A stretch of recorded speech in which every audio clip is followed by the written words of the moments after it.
We have only 35 chambers. There is no 36. I know that. But I want to create a new chamber. And what would that be? I think Shaolin techniques should be available to all. So then, that's my idea for a new chamber. To teach the martial arts to the people. Anybody.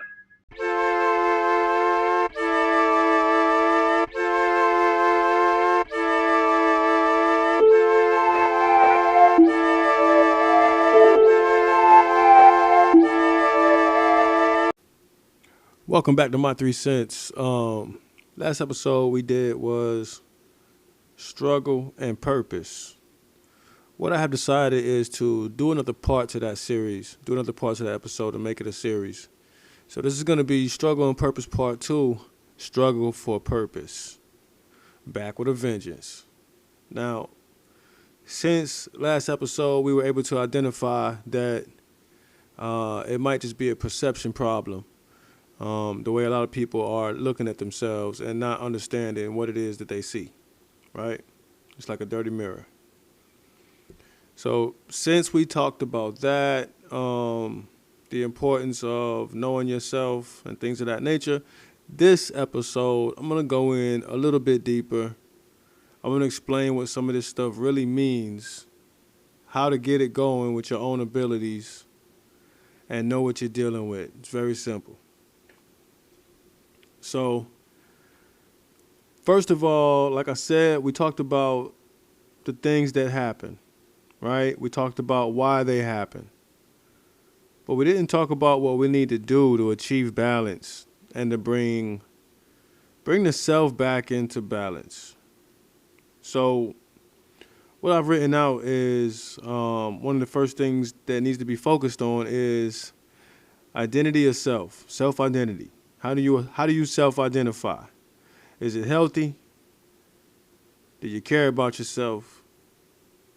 Or are you just taking chances and you end up where you end up, right? So the first part of self-identifying, I believe, is in the name. What is your name? Everybody knows their name. But what does your name mean? Can you tell me that? You see, your name has a definition. And if you pay attention, all name definitions are only a list of functionalities, right? And when you look up a human's name, you get a list of attributes. Pay attention. So when somebody calls you by name, you got to realize that this is why it's important to know what your name means. When somebody calls you by name, they're calling you that whole list of attributes. I mean, no matter what it is. And guess what? If you didn't know, it doesn't matter because you answered to it. So that's why it's your responsibility to know what you're answering to, first of all. Now, I've always believed that the name is something like this intellectual energy that comes together, and it's just a short way of showing you the powers that you came here with naturally. It's a cheat sheet. So look up what your name means. Try it out. Look up the definition of your name. And I bet 9 times out of 10, the different attributes that you read, you're going to say, oh, wow, that is me. That's weird, or that's neat. However you see it. That's the beauty of it, right? It's however you see it. So, with that being said, with identity, go into your name and see what that is. See what you've been answering to all these years. Now, number 2, self-knowledge. Now, what I call self-knowledge is the truth about yourself. It's how you actually feel about yourself. It's what you think you actually know about yourself. It's your knowing, your self-knowing, your self-knowing ability of self. What do I think about myself, really? Right? You dig in there pretty deep, you'll find your opinion. You'll find your truest opinion of yourself, your truest reflection. And the reason it's important to have self-knowledge is because for those that are trying to bring different events into their life, they want to change and get on these different paths like we spoke about before. Well, that's why this is important. Because if you don't have truth of self really highlighted, if you haven't revisited what you really feel about yourself, how do you know it's you that have set these goals, right? How do you know it's not the ego? So that's a question you have to ask yourself as well. Is this my ego? Or are these my actual true desires for my life? Am I doing these things because this is what I'm supposed to do? Or am I doing these things because this is what I feel I'm supposed to do? Very different. One set comes from the inside. The other set of answers comes from the majority, right? The majority of people, what they're doing, how it's done. That's why they even say that, how it's done. Well, how can you see how something was done if you haven't observed a bunch of doers? So it's all about going along with what the majority is doing a lot of times. Self-identify. Have knowledge of self. So that at least you'll know, this is me when I'm thinking in my right mind. This is me when I'm a little unbalanced, right? This is how you recognize it. And you start to shift these things back into the balance. So, when you have, remember, this episode is more so about solutions, right? So, when you can bring balance of the mind back to yourself, that actually also brings order back into your life, okay? You say, how do we do that? How do you bring balance into the mind? I give you a really easy one. Meditation. Now, a lot of people might have a misconception of what meditation is. Meditation is simply taking the time out of your day to look inside yourself and take a break from perceiving what you call the outside world. Take a break. Take a breather.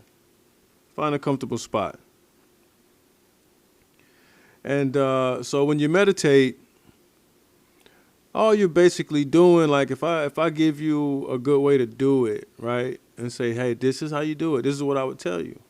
I'm not too into giving people instruction about things because I like for them to find their own way. Now, if you come with a question because you're on this path, that's great. But if you're constantly saying, well, how do you do this and how do you do that? I can't really help you because you're not helping yourself, at least to the best of your ability. Effort, right? So with this whole meditation thing, just to demystify it, I like to do what's called full body breathing. Now, if I asked you right now, how do you breathe? Do you breathe from your chest? Do you breathe from your stomach? A lot of you guys would have to think about it. A lot of you out there would have to think about it because this is another one of those automatic features that your 10% doesn't have to cover. Now, you can jump in.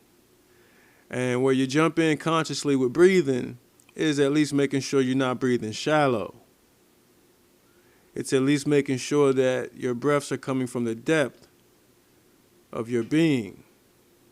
And you're getting a nice, good cycle of air through the body. What you might not know, too, is an interesting fact about breathing is that breath in the body is almost like one large sheet. And I know they say it flows through the body, but it all moves at the same time. Remember that as well. So just add that to your definition of breathing. It moves all at the same time. All the air shifts at the same time. So it's best to breathe. It's best to breathe from a deep place, full body breathing. Now, this is like when somebody's sleeping. How do they breathe when they're sleeping? When their consciousness is turned off, their body has fully taken over. You see their stomach going up and down. They are full body breathing unconsciously because the body knows what to do. A lot of times it's the conscious mind, that little 10%, somewhere in there. You've gotten used to breathing shallow, so you're cutting your breaths and you don't realize it. So this is a good example of your consciousness hurting or helping you, right? Sometimes your body's just like, yo, I got it. Please, just don't do anything. I'll digest your food. I got it because you'll probably do it wrong. You're not used to it, right? Conscious mind needs to stay away from some things. So, so why is it important to meditate? When you go in there and you full body breathing, this is actually how you drift away from the hustle and bustle. You listen to your own breath. You breathe in you stretch out your breaths a good 3 seconds in, hold for about a second, 3 seconds out. Now, when you're doing this, they say, well, is it the mouth? Is it the nose that is in and out? I'll tell you what, it's the clearest path. So if you try it through your nose and you got some kind of sinus thing going on, use your mouth.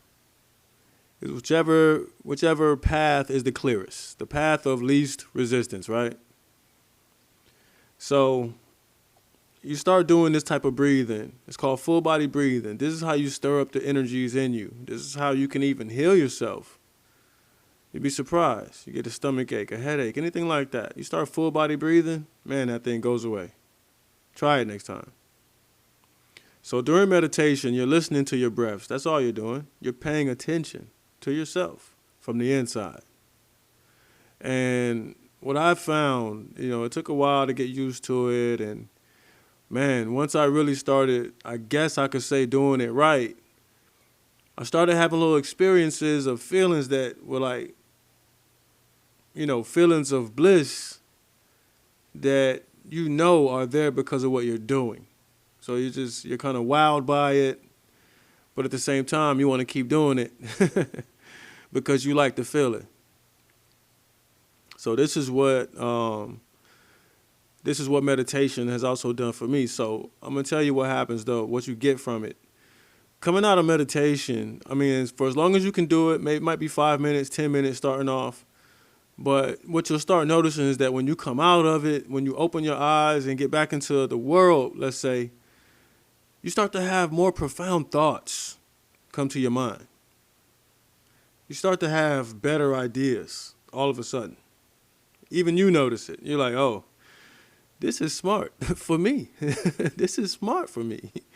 You got to tell yourself, you got to admit it. So that's one benefit of meditation. And also now where it comes into play with manifesting the lifestyle you want, while you're in that meditation and you're paying attention to your breathing, now you can purposely make images in the mind during that time. And that would be a very good time to do it because the mind has been calmed. It's in a receptive state. Now you can tell yourself a few things, a few what they call affirmations, right? And you're more apt to soak them in a little better during this little meditation break that you're taking. So if you can visualize what it is you say you're after or trying to achieve, it's best to run scenarios in the mind of you already having achieved said goal. Remember, last episode when I said that's the secret to the secret, that's what I was referring to. It's matching the feelings of the thing that you desire. Now, you have to be careful about desiring, right? There's a fine balance with all these different things. That's life. So get your image in your mind, get your feelings together, and use them at the same time. This is how you manifest the reality change that you want to happen. And all this does is it starts to alter the energy that's coming towards you, right? Because you always attract what you vibrate. What you vibe with is what's on your path, period. So pay attention to the things you're running into. Don't complain about them. Don't be the victim. But look at what it is and ask yourself what you had to do with it, right? Why did this show up right now? There's a lesson. There always is. That's the whole point.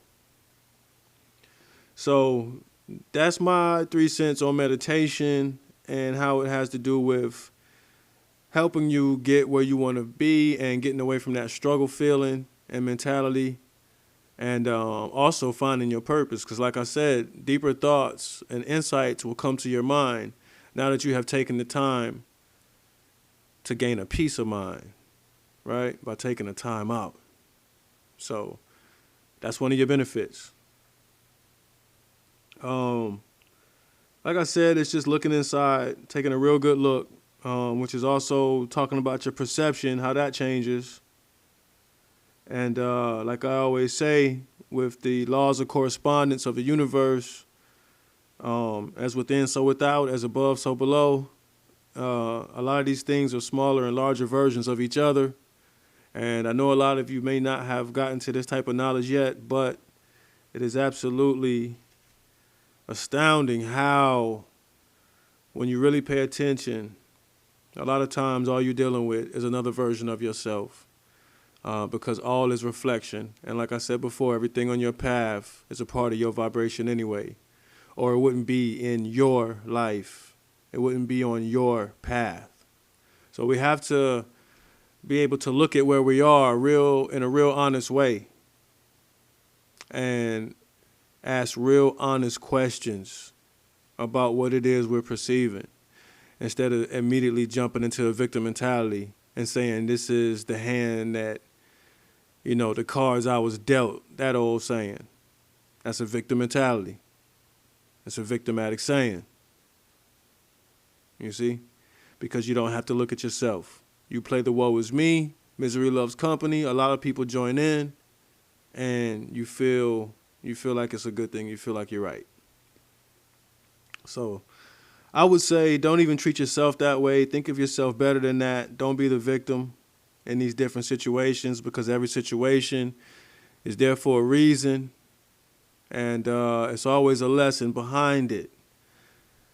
One little thing I came up with some time ago was that the present, they always tell you to be present, and I firmly believe that the now is the only time that's real, right? The future doesn't exist. The past is his story. The last person that was alive alters that. But what you do know, and what you can trust, and what you have been present for the whole time is the now. So be careful of setting your goals in the future. Be careful of committing things to the future. I would say focus on how committed you are to those things now. That's going to matter 100 times more than whatever may happen in the so-called future. Because guess what? When the future does show up, it's only another version of your now. It's a different now. See? This right here where you are now, at some point, was your so-called future. What does it matter now? See? So, that being said, it's very important to be present. I always say that being present is a gift. That's why it's called the present. And the gift of every moment, the gift of every experience is the takeaway. It's the lesson. The lesson is the gift. So to receive that gift, you got to what? You got to be present. It's all a bunch of wordplay, but this is how this place works. This is how it works. It's a lot of codes. It's a lot of wordplay. It's a lot of symbolism. Nature itself, it is symbolism. Do trees talk? In their own way, right? With their actions. That's how we know them. You see? So a lot of things are symbolism. Now, you also want to ask yourself, what is your mind on most of the time? Since we're talking about past, present, future, where are you? Are you in one of those fictitious places, or are you in the now? Fully. It's very easy to worry about next week or relive the same moment over and over from maybe last week. But why do that in your now? Why waste your now on a different time? On a different aspect of time. It's not even on the same playing field as now. Why do that? Why do that to yourself? Don't throw away your now. You got to use it wisely.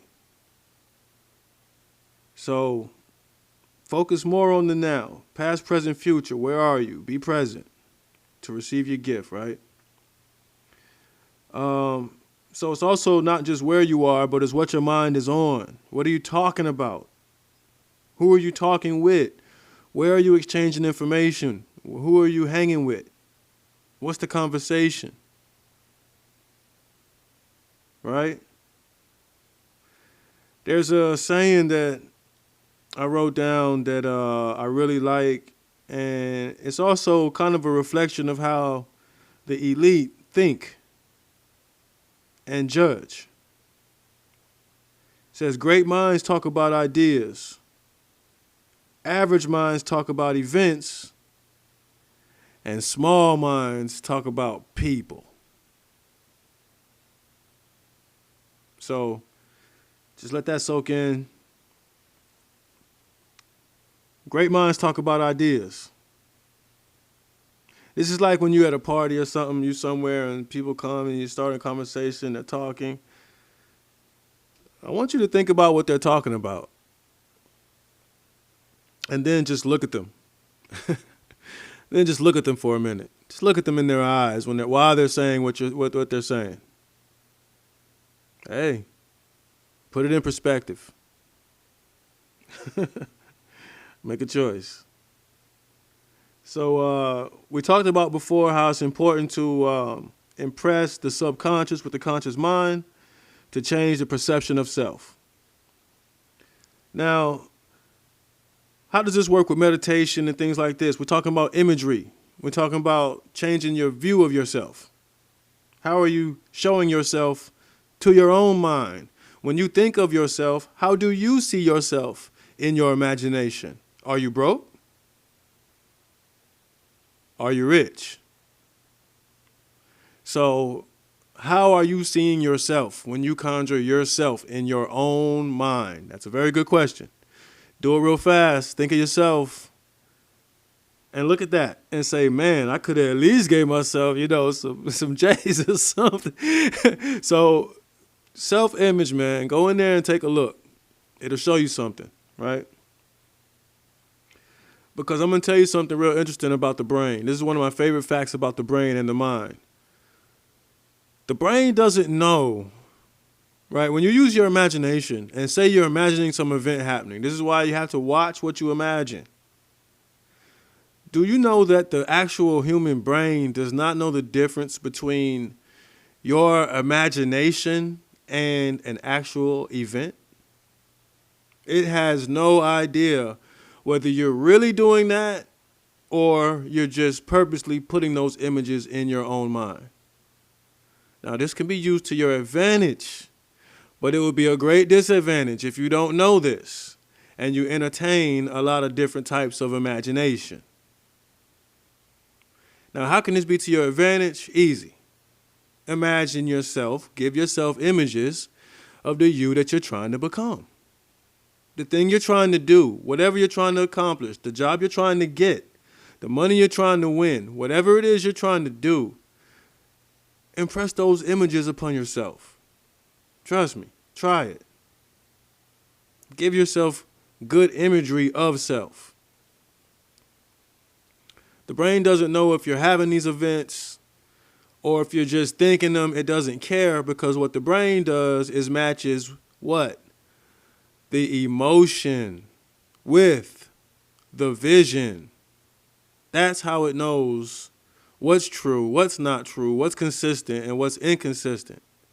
That's how it knows the difference between love and what you call fear. It's the emotional difference attached to the different visions, right?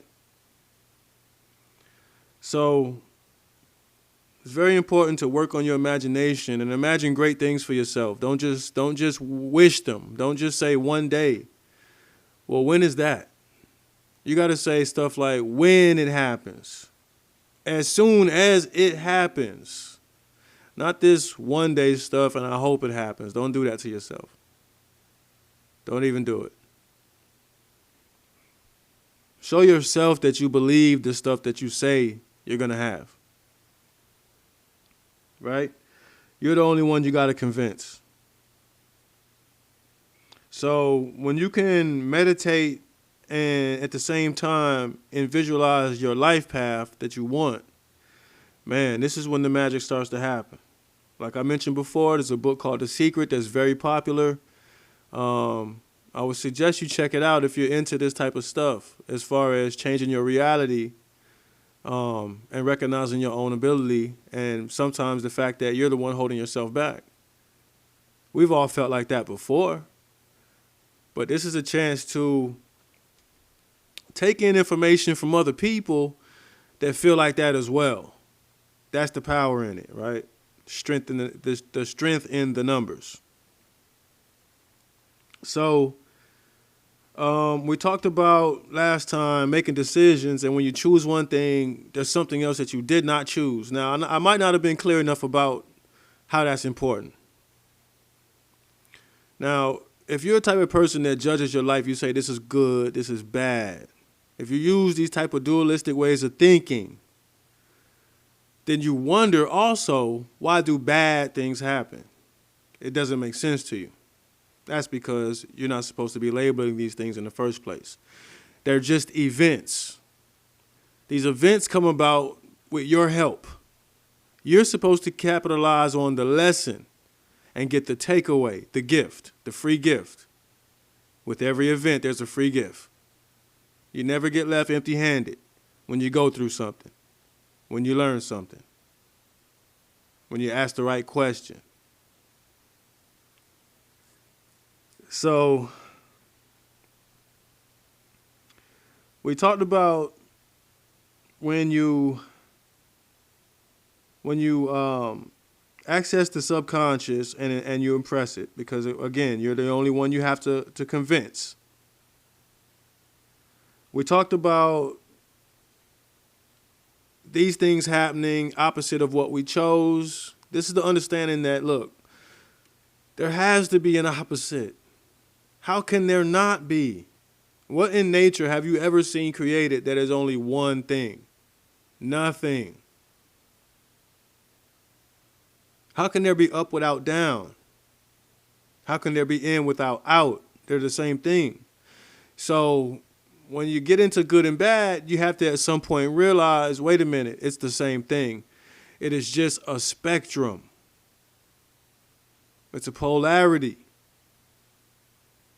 It's a pendulum swing. You can't just expect for the pendulum to swing in one direction your whole life. If you've ever had a great day, you only know that because you've had a day that was not equally great. That's what gave value to your great day. That's what gave you hope for more great days. So this is what I was getting at when I say if you choose blue, you reject red. So when red decides to show up, don't perceive red as a bad thing that you did not choose. When something that you didn't choose decides to show up, you can't perceive that as a bad thing. You have to understand, why did this show up? Get into more of that way of thinking rather than immediately victimizing yourself with questions, right? And bombardment of feelings, because the brain only knows that when these events happen, this is how this person feels. The brain is only going to follow orders. Those are the feelings that you gave it with these type of events. Change the way you feel about your events. Stop judging them and start learning from them. And your brain will also do the work and change its own perception on a deeper level. Help manifest you a better life. See? So, this is getting into, I want to also touch on frequency and vibration a bit. Frequency and vibration is very important. Even these words I'm saying are only a series of frequency and vibrations calculated to the right frequencies, so you can hear them and understand them, right? It's science. So, You look at the frequency of things, man. Even music, just to bring it to something that we all know about. Music makes you feel all kinds of ways because of those frequencies. You know, when you watch TV shows and you watch movies, pay close attention to the music that's always playing. Why is there music always playing on TV shows and on movies? Because they're guiding your mind to how you need to be feeling about what I'm showing you. They're giving you feelings to match the visions. I mean, this is the whole point of it. That's why it's called television. They're telling you a vision. They're giving you something to your mind that if you choose to accept, hey, it's not their fault. If you take in too much at one time, it's just like anything, it can hurt you. So, frequency and vibration is very important.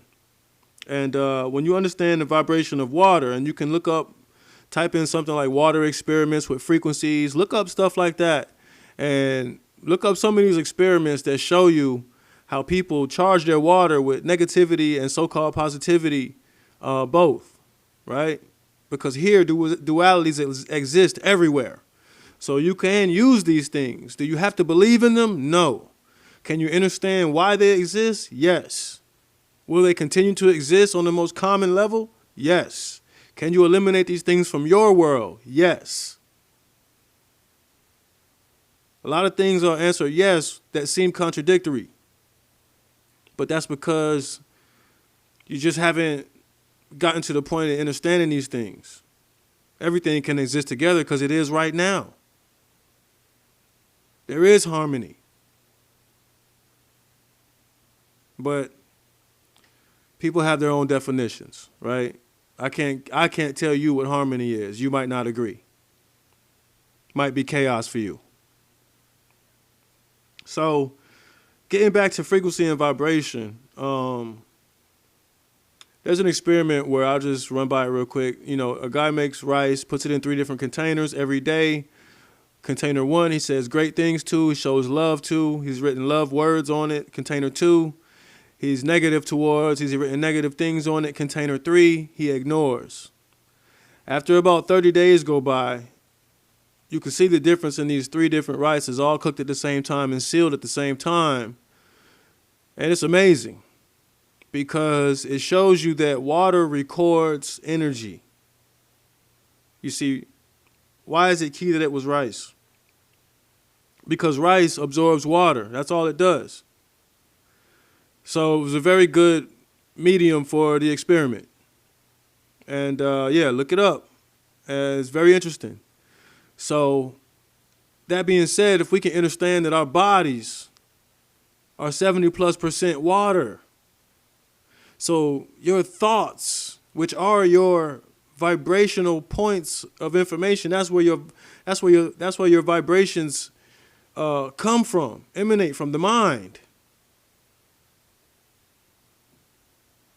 So imagine what different types of thoughts are doing to the water or doing to your body that is mostly water. And this is why the moods and different things are out of whack. Water is life. Frequency and vibration is also life. So I often say, be water. A lot of people remember Bruce Lee saying it. A lot of people say it. But do they understand it? Do they understand it? Water always chooses the path of least resistance.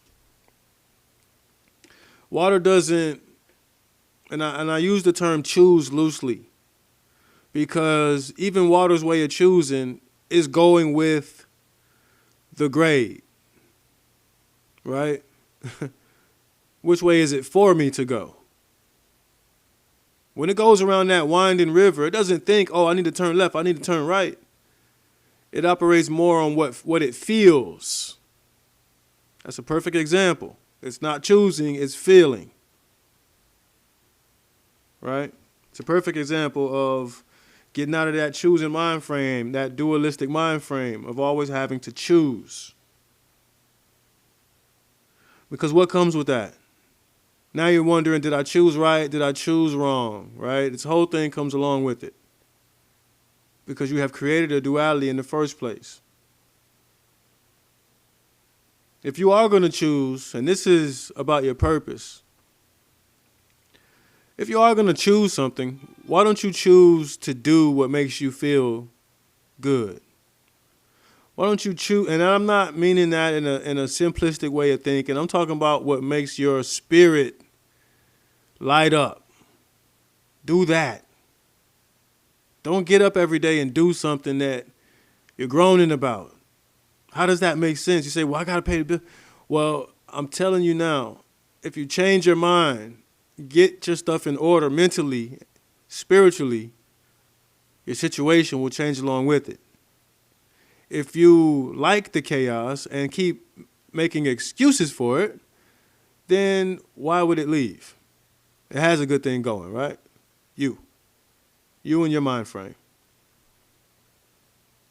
So if you are going to choose something, if we're talking about choice, at least choose things like paths that have the least resistance and things that make you feel great as a being, as a whole, that bring you wholeness, that help you achieve wholeness.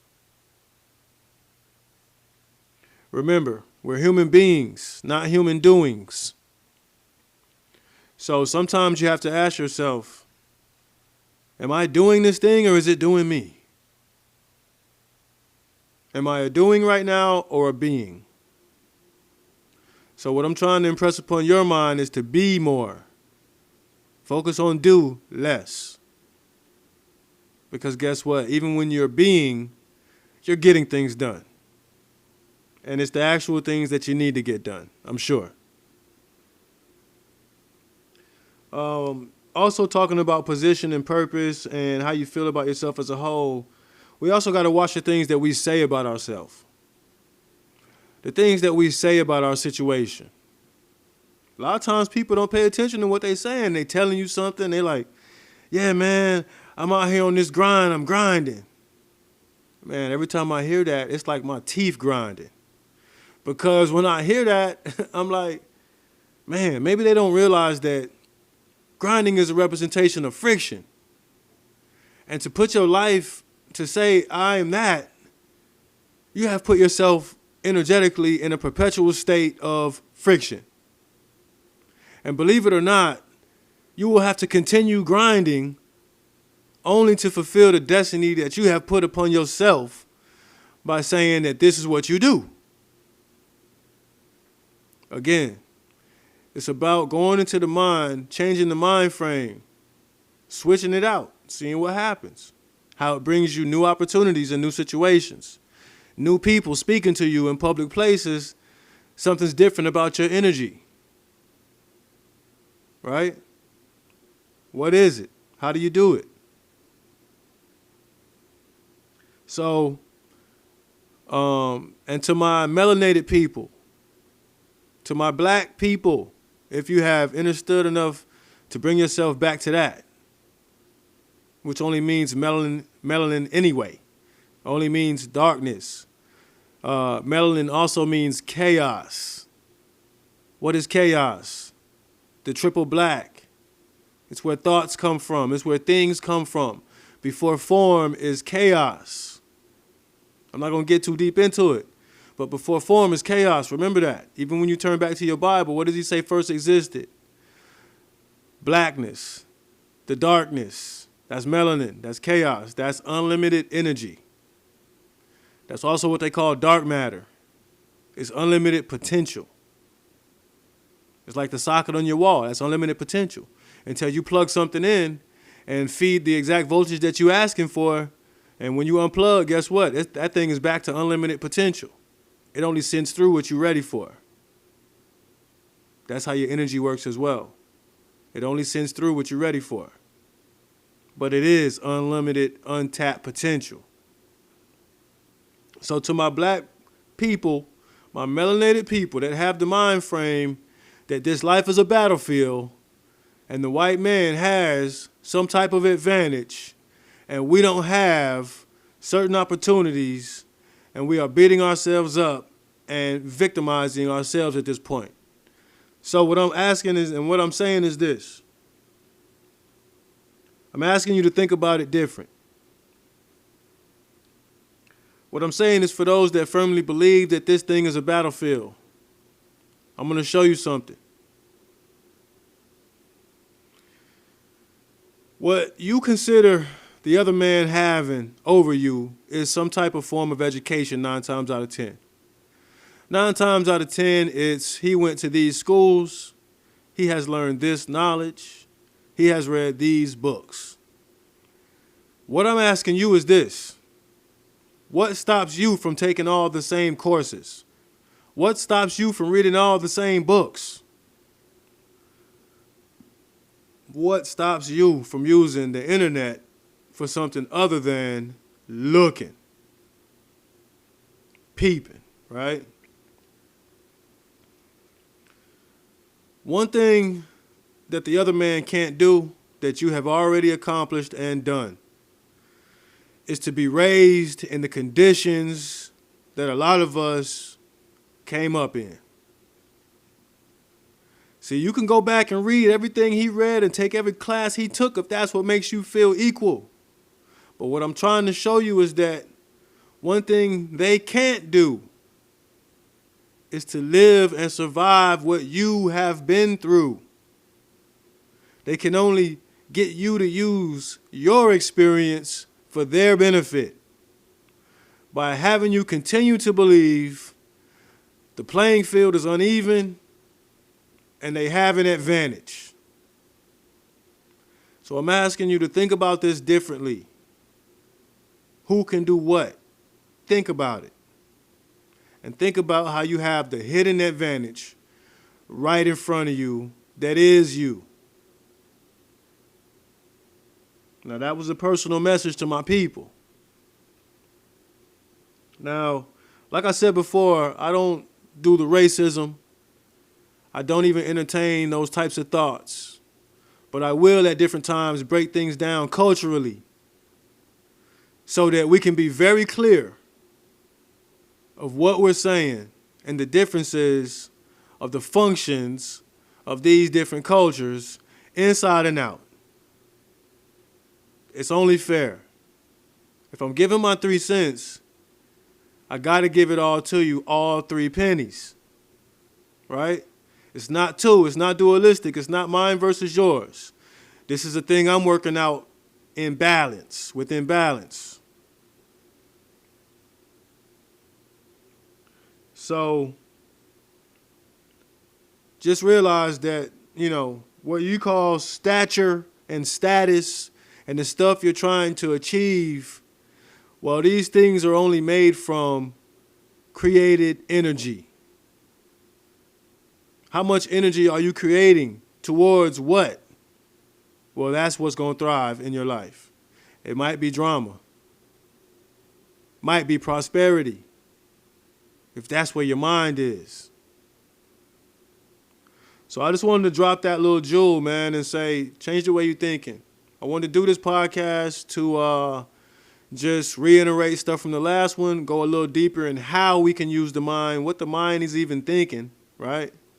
And how we can get back in balance with just a couple of easy ideas. So I hope I really hit that on the head. I'm open to suggestions. I appreciate everybody that's listening. I've been getting a lot of good feedback. This is new for me. I'm introverted. I'm an INFJ. This is a new experience for me to really just put myself out there as far as my own thoughts, to bring balance to myself. And what better audience than anybody that's attracted to find it? Because that's who it's for anyway. So, this has been my 3 cents. I feel honored to get on here and speak and be heard, even if I only got a few listens. I'm grateful for it.